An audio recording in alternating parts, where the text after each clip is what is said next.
You know, water leaks inside your home can cost you a lot of money. Air leaks are just as bad, but you may not even know you have them. Today on PowerHouse, we're taking a deep breath inside your home. We're going to roll up our sleeves and clean out some air ducts inside a house. That's right, and we're going to show you how patching and fixing holes in your ductwork can save you money. Then we'll show you how to protect your home against radon. And we'll also show you how to switch out a ventilation fan when you don't have access to the attic. That's next on PowerHouse.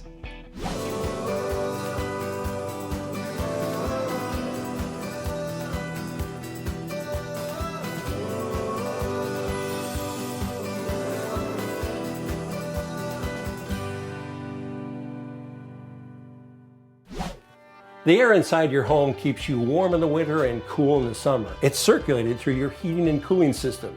Now the air is sucked into the system through an air return. Here it's either cooled or heated and then sent out to your registers to keep you comfortable. And your house is breathing.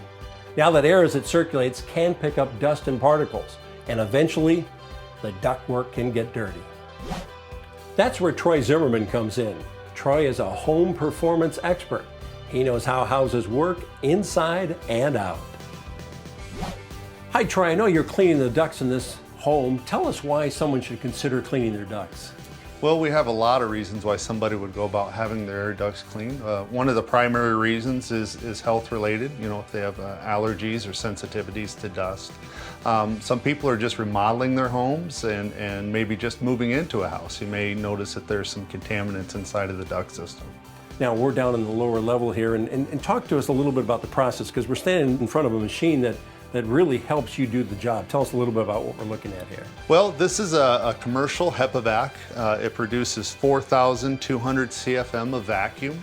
It has 3 layers of filtration inside of it, and most importantly is we don't want to recontaminate the air inside of the house, so this removes all contaminants down to 0.02 microns, leaving behind hospital quality air.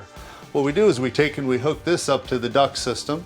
This tube would be connected here to the top of the vacuum. We have other equipment that can be used by different contractors where they have a truck mounted vacuum and they run a large tube such as this all the way inside of your home. During that process they really lose quite a bit of airflow due to the static pressure. So we like to take this machine apart, bring it into the basement, reassemble it, and connect it right here to the furnace. Troy, I know a lot of the ducts are hidden in the walls, but you've got special equipment that can allow you to really get into those spots that you can't necessarily reach directly, right? That's correct. You know, in combination with this vacuum, we use compressed air from truck-mounted equipment, and we have a power whip system that basically has a lot of fingers on the end of it. As we feed that down into the duct system, it knocks loose all that dust and contaminants, and we push that with aid of the vacuum back to the furnace and out of the duct system.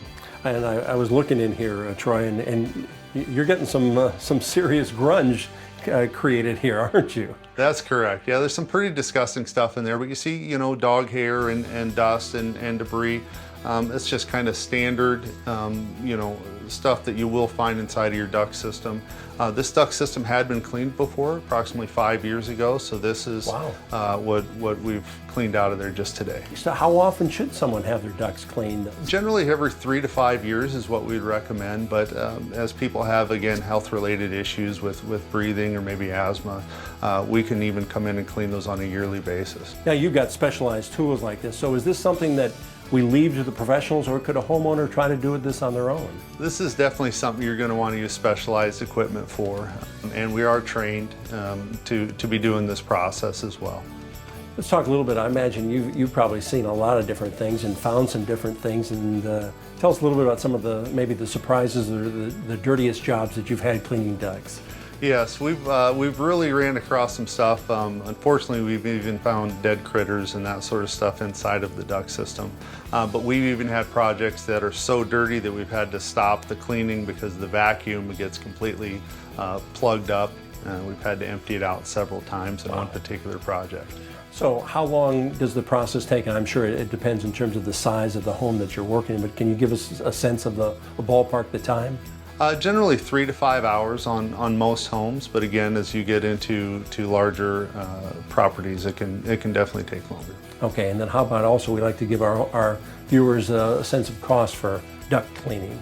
A standard ranch home will cost anywhere from $400 to $500, and then it goes up from there according to the size of the house and the amount of time it takes. And again, you bring in specialized equipment, and I know you said, you're really looking and doing a whole house evaluation as you clean the ductworks here, right?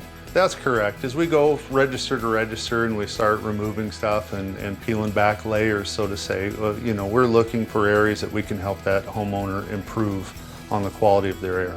Well, Troy, thank you. You've shared some great information with you. I know Megan's going to come out and join you next, and you're going to do some sealing of the ducts. We'll look forward to that. If you'd like to learn more ways to keep your heating and cooling system in shape, visit our website at PowerHouseTV.com. Did you know steam cleaning or other methods using moisture should never be used to clean inside ductwork?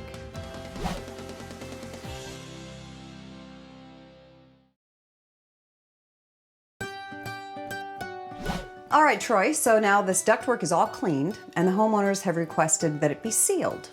Why?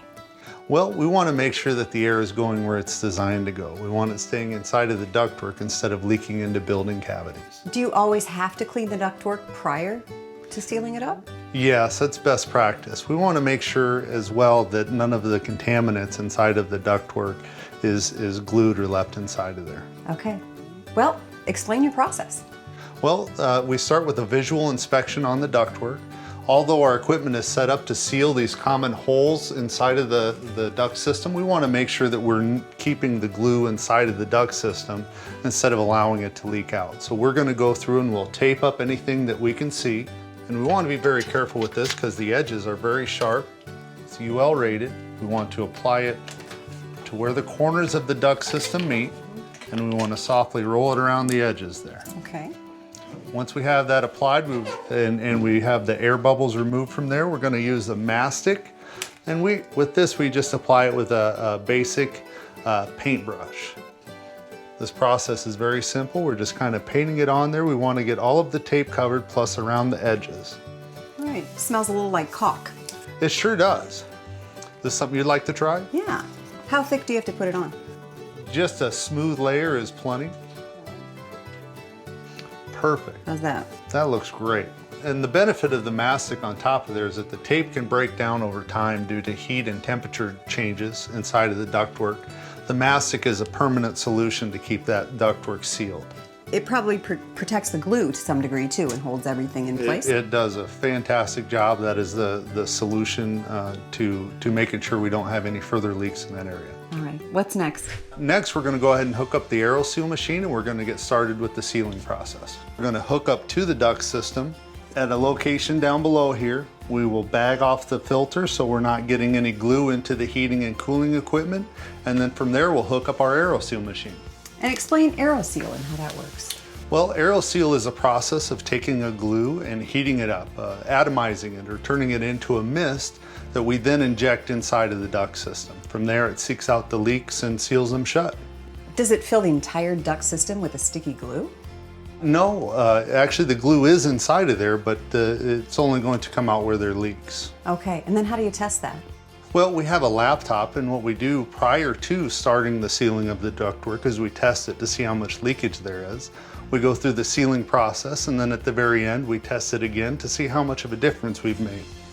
So in general, what are the benefits of having your ductwork sealed? Well, again, you're drastically increasing the efficiency of your duct system, which is very important.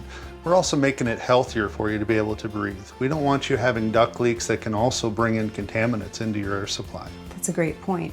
Is it uncommon to have holes like this within your duct system? Oh, it's very, very common. This is just a standard construction practice. So this adhesive that you're talking about, how long can homeowners expect that to last? Well, it has a 10-year warranty on it, but in my experience, we have shown no signs that it's breaking down over time. Okay. These holes are pretty small. What if you encounter a bigger one? Can the adhesive tackle that too? Well, some holes are large enough that we may need to do some other repairs to your ductwork. It may include changing pieces of ductwork or applying patches. Now, if people choose not to have their ducts sealed, what's the potential air that they could actually lose inside their home? Oh, you can legitimately lose 20 to 35% of your air depending on how your home was constructed. Wow, that's huge.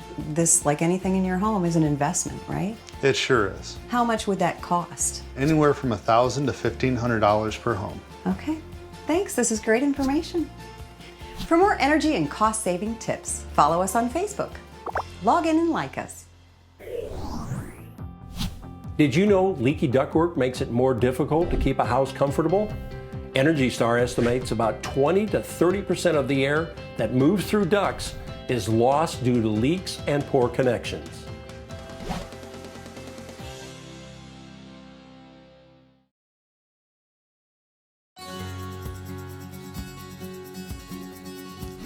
Airtight homes keep conditioned air inside and unconditioned air outside.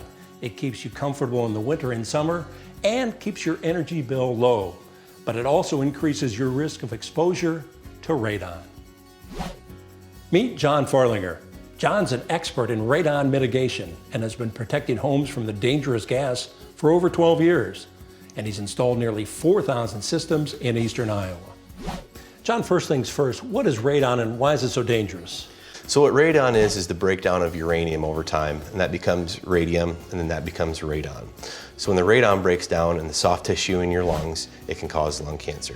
So radon's been linked as the #1 cause of lung cancer among non-smokers and the #2 cause of lung cancer among smokers. And radon's a serious issue here in the upper Midwest, right? It is, right. So Iowa is the #1 state for average indoor levels, and Wisconsin is in zone 1, which is in the top percentage too. Now, we're in a new home, but radon isn't limited to just a new home. In Iowa, you've got a really good chance of having radon no matter what. How do you know if your house has high levels of radon? The only way to know is to have it tested, and you can do it one of two ways. You can have a home kit from your local hardware store, or you can get a professional to come out and test it. So a home kit, you have to do it yourself. You put it in the basement or your lowest level. It comes with instructions. You have to send it to another state to have it processed. Or with the professional testing equipment, they're going to have the test results for you within probably the next day. Now, what level of radon requires mitigation? The EPA has told us the action level is 4.0 picocuries per liter. And they say once we get it below that, that your risk for getting lung cancer reduces dramatically. Okay, so we're in this new home, so you come in here, how do we mitigate then? So being a new home, it already has the piping in place. We don't have to run a new pipe. We just have to put a fan up in the attic, and then we'll go down into the basement and put a YouTube manometer as well as some of our literature on there. Okay, that's not the YouTube we all think about online. No, right? no, it's so the YouTube manometer, that's just a U-shaped tube that has some liquid in it that tells us how much air we're moving underneath of the slab. Should we take a look? Yeah, let's do it. John, we're in the lower level of this new home, and I know you're getting ready for the installation process. Let's talk us through that. Okay, so what we'll do is we'll put this YouTube manometer onto the pipe and then put some literature on there, and we'll be able to determine how much pressure we're moving underneath the slab. Now, a mitigation system, there's a lot of different parts to us. Talk to a little bit about that. We'll run the pipe from the basement up into the attic on some types of systems, and then we have to go in, cut the roof, and put a fan up there. We'll install an inline fan up in the attic that has some rubber couplers on both sides to help dampen the sound. Okay.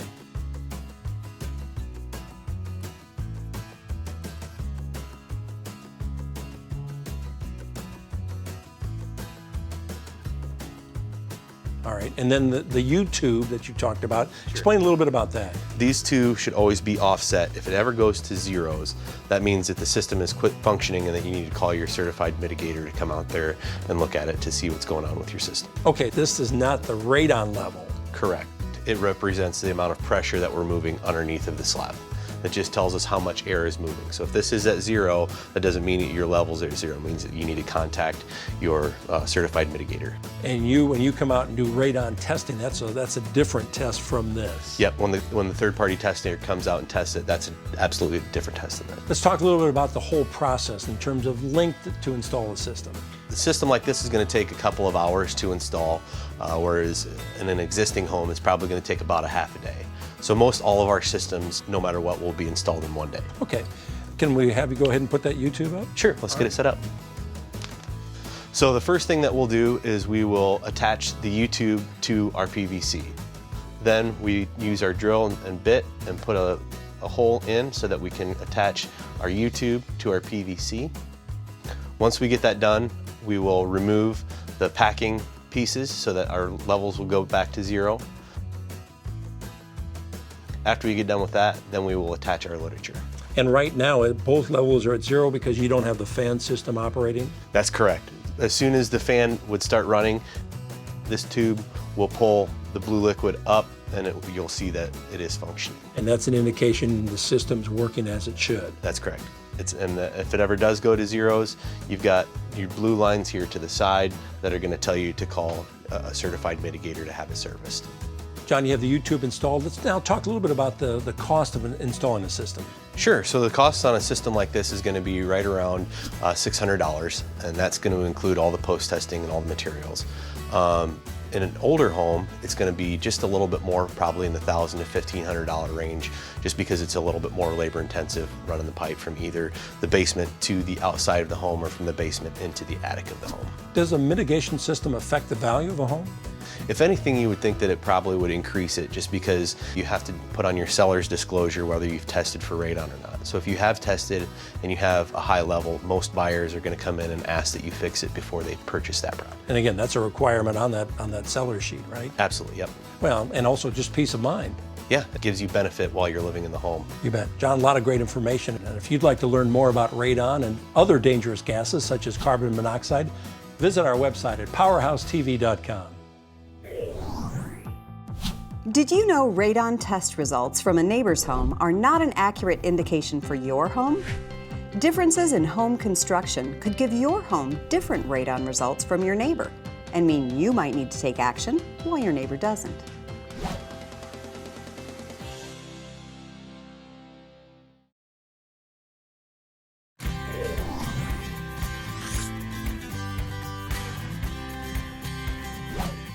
Hey there, thanks for joining us. This is PowerHouse on the Street, Electric Vehicle Edition. This is Todd Lawson, and he just purchased one. And Todd, when did you purchase this car? 3 days ago. Still getting used to it? Still getting used to it, but I really like it. It's got lots of power and everything I've wanted. Let's talk about range anxiety. It's a buzzword that's out there. People are afraid of it. What are your thoughts? Definitely, I had the same experience.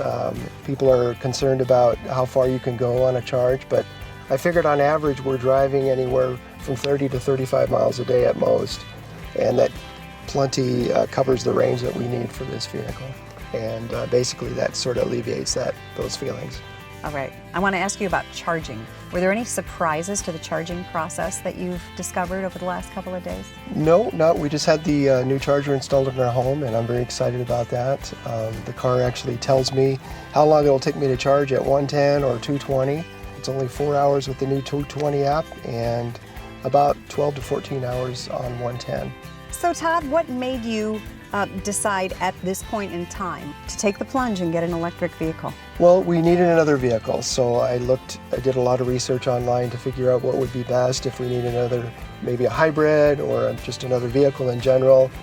But I was basically getting to the point where I didn't want to do any more maintenance, oil changes, mechanical repairs. I do all that on my own anyway, and I just kind of wanted to move away from that, something a little simple and maintenance-free. You got a used car. You opted for that. When I looked at the pricing and so forth for used vehicles, this one was a fairly low mileage, had a good history as far as mechanical issues. I read about the reliability of the battery life on these cars, and I felt real confident. I went for it. So. Great. Thanks for sharing your thoughts. Thank you.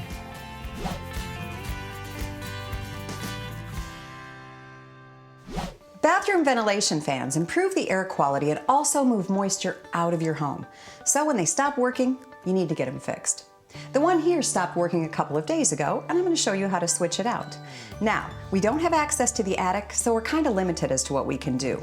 And also, we're only going to be replacing the actual fan while keeping the original ductwork and vent cover. First things first, let's turn off the power to the fan by turning it off at the fuse box. Once the power is off, pull down on the vent cover. Most covers will have a wire fastener that keeps it in place. In this case, we just have to squeeze the wires on each side to release the cover. You'll see the motor attached to a metal plate. We're going to pull out the entire metal plate so we can switch out the fan, but first, unplug the fan from the outlet in the duct. Take a close look at where the metal plate holding the fan meets the exterior duct walls. There should be a small tab or two that let you unhook the plate. Once you have cleared the tab, you should be able to angle the plate and fan motor down while pulling the other metal tabs from the duct. Once you have removed the fan motor, blade, and metal plate from the ductwork, you can begin to remove the motor. You still have to loosen the fan blade from the motor shaft. To do this, just gently turn the blade while holding the shaft. You should be able to pull the blade off of the shaft while turning and applying pressure. There should be 2 bolts that fasten the motor to the metal plate. Loosen those bolts and remove the motor from the fan blade. Now you're ready to install the new fan motor. We purchased this universal fan motor for under $20. You can find different motors to suit your needs and even find some that might produce less noise than the previous motor. When replacing, always try to find a replacement that is ENERGY STAR certified so you can save the most energy. To install, just slip the new motor shaft through your duct plate as shown in your instructions. Then you simply attach the motor to the metal plate, making sure the screws are tight. Push the blade back onto the shaft, then reinstall back into the duct. Plug the fan back in and switch the power to the fan back on. There you have it. You've replaced your bathroom vent fan in just a few minutes.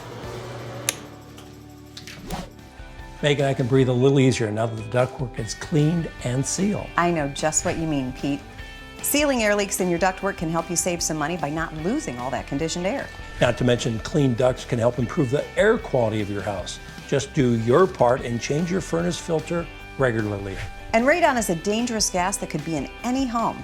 If you're concerned, get your house tested. And if you do have radon, it can be fixed easily. And talk about easy, you changed out that vent fan that quick. Well, thanks, Pete. Be sure to go to PowerHouseTV.com for more ideas and tips on how you can make your house a powerhouse.